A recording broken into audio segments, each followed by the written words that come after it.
Legua kay tung citak pasya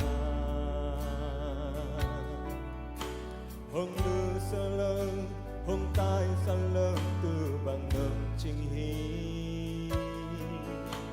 Kilom lo pi na ina ang sương ngầm pom hi Kay nong in man kay hi bằng nong sang hi Pasian kalom ko'y penahi Napumpikan daw panuwan Inasisan kaya dinghi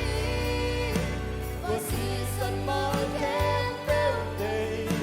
Kung itijin honggen Ibang inamundang ko'y maan Gustong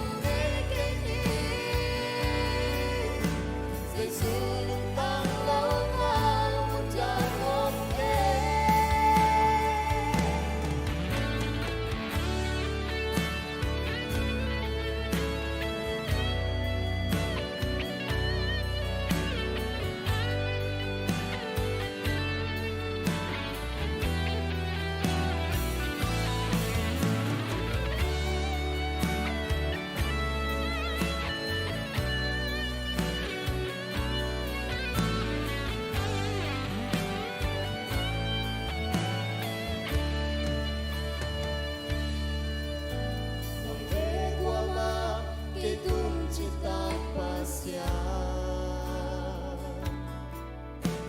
Hong nu sa lo, hong tai sa lo tu bằng ngầm chinh hi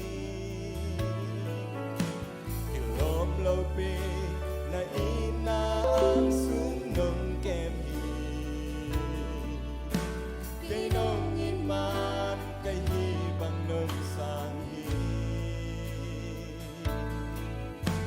Bằng yan pasyan kalom hoy pe